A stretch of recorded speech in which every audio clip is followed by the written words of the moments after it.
लक्षात घेतले जाऊ शकत नाही असं न्यायाधीशांचं म्हणणं आहे। कारण की जे वडील आहेत आरोपी आताचे, त्यांनी आपली वडिलांची भूमिका व्यवस्थित पार पाडली नाही। जेव्हा की गाडीचं रजिस्ट्रेशन नव्हतं, गाडीवर नंबर सुद्धा नव्हता आणि आपल्या मुलाकडे लायसन्स सुद्धा नाही हे माहिती असताना त्यांनी त्याला गाडी चालवायला दिली। त्यांना याची पूर्ण माहिती आहे की अशा पद्धतीने आपल्या मुलाचं वय 18 वर्ष नसताना त्याला पबमध्ये किंवा बारमध्ये पाठवणं किंवा जाऊ देणं हे सुद्धा चांगल्या पालकाचं लक्षण नाही आणि त्यामुळे ज्युव्हेनाईल जस्टिस ॲक्टनुसार त्यांनी आपल्या पाल्याकडे म्हणजे मुलाकडे दुर्लक्ष केलेलं आहे आणि त्यामुळे हा सगळा जो अपघात घडलेला आहे तो त्याचंच लक्षण आहे की त्यांनी मुलाला जास्तीची मोकळीक दिली आणि कोणतंही नियंत्रण मुलावर ठेवलं नाही। त्यामुळे कोर्टाने 24 तारखेपर्यंत न्यायालयीन कोठडी दिली। सर, तुम्ही आज इंटरव्ह्यू केलं कोर्टामध्ये, न्यायालयाच्या निदर्शनास आणले, तुम्ही या प्रकरणात काय इंटरव्ह्यू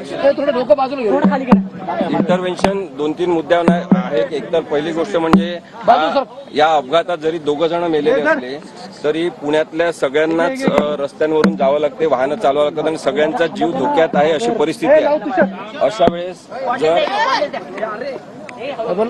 वेळेस जर आपण पाहिलं की कोणी अपघात करेल आणि तो जर श्रीमंत व्यक्ती असेल तर त्याला काहीच होणार नाही। ही जी न्यायाची असमानता आहे ही सुद्धा महत्वाची आहे। आम्ही कोर्टामध्ये सांगितलं की लेखी स्वरूपात सुद्धा दिलं की जर लायसन्स नसेल, जर त्या मुलाकडे वाहन चालवण्याचं परमिट नसेल, तर तो 18 वर्षाच्या आत असेल आणि तरी दारू पिण्यासाठी जाऊ देणं, पबमध्ये जाऊ देणं आणि मग त्यांनी बेदरकारपणे वाहन चालवून अपघात करणं, हे सगळं जे रिझल्ट आहे याचा हा पालक म्हणून त्यांच्या सपेशल अशा अपयशाचा भाग आहे आणि त्यामुळे त्यांची चौकशी झाली पाहिजे। कारण की त्यांनी इतके दिवस कार विकत घेऊनही रजिस्ट्रेशन का केलं नाही, हा एक मुद्दा आहे। आणि दुसरा मुद्दा आहे की त्यांनी मुलाकडे लक्ष का दिलं नाही। आता याच्यामध्ये कायद्याचे आणखी 1-2 मुद्दे आहेत जे कुणीच लक्षात आणून दिले नसतील तर माझं असं स्पष्ट मत आहे की 2 FIR या केसमध्ये असणं हे अत्यंत चुकीचं आणि बेकायदेशीर आहे। दुसरं, आतापर्यंत सगळी चर्चा सुरू आहे पण एकही प्रोव्हिजन, एकही कलम दारूबंदी कायद्याचं पोलिसांनी लावलेलं नाही, ज्याला प्रोहिबिशन ऍक्ट असं म्हणतात। तर दारूबंदी कायद्यानुसार FL1, FL2, FL3 हे लायसन्सचे प्रकार आहेत आणि जे पब, बार वगैरे असतात त्यांना तशा प्रकारचे लायसन्स दिलेले असतात, त्यांच्याकडे परमिट असते। त्या परमिटनुसार कोणाला परवानगी द्यायची हे ठरलेलं असते। ज्यांचा जो परमिट नाही त्यांच्यासाठी तिथे परमिटची किंवा छोट्या पावत्यांची व्यवस्था असते। या सगळ्या गोष्टींचं रजिस्टर मेंटेन केलं पाहिजे। त्यामुळे दारूबंदी कायद्याची पूर्णपणे अंमलबजावणीच होत नसताना पोलिसांनी दारूबंदीचं कलम का लावलं नाही हा एक महत्वाचा मुद्दा आहे।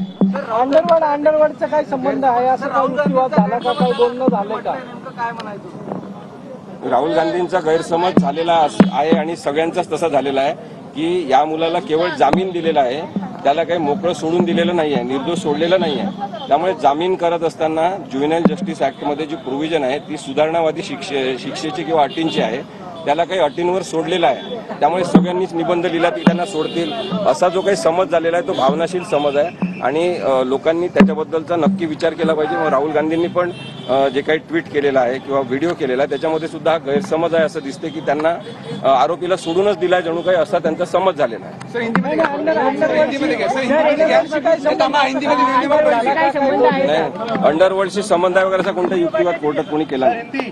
हिंदीमध्ये घ्या पहिला, हिंदीमध्ये घ्या।